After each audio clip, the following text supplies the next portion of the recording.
Minister, I think the mere fact that it has been raised so many times in terms of the carbon tax, you talk about our P&B earlier on, the P&B that's due again tomorrow, should show you what an important issue it is.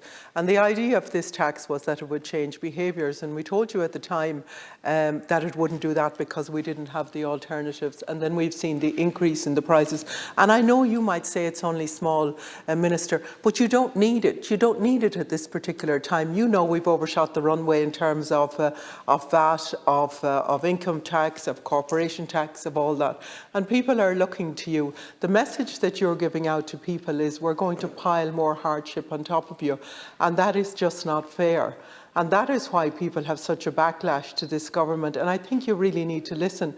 And it's not just to the politicians that you need to listen. You need to listen to St. Vincent de Paul, who always end up picking up the pieces, and the other organisations like Bernardo's and many others as well. And I also need to listen to the Climate Change Advisory Council, who, as I reminded Sinn Féin in our debate earlier on, have advised us that carbon tax is a key component of transition to a low-carbon, climate-resilient and environmental sustainable economy. That's their view in relation to this.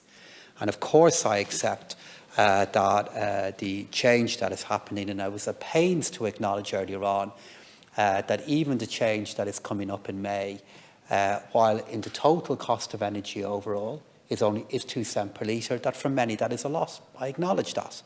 But this is the reason why the government has brought forward the energy rebate. It's the reason why we've brought forward the additional fuel payment of €125. And it's also the reason why we've made many other changes in our social welfare code to protect those who need help the most. Finally, on a number of occasions I've heard many deputies make reference to where we are with our tax receipts.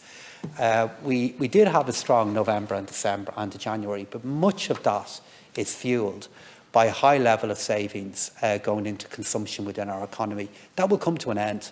That will come to an end. And we can't, on one hand, be making the case for people's standard of living going down and to being able to purchase less, and at this other hand, imply that the higher level of VAT that we've seen will continue. Minister, I think when you laud the merits of the carbon tax, you miss the point that there isn't alternatives there for people, and you miss the point that this will be the straw that breaks their backs. You know, and you know you're Minister for Finance, you know what the equilibrium is. You know that tipping point. You know that people can't bear any more of the hardship that you're putting on them right now, and that the message that you're sending them to suck up some more. Minister, it is not right, and it is not fair, and it is not going to change people's behaviour in terms of climate change. It certainly is not, and you need to listen to more than one voice. You need to listen to the people who are suffering most. You need to listen to the people within your own constituency and another constituency who really are feeling the brunt of the hardship that they're going through right now, that they cannot meet the very, very basic costs of living. Thank you. But the reason why we brought in the lump sum payment of €125 for those in receipt of the fuel allowance is to ensure that as part of our package we have funding and a payment available to those who need help the most.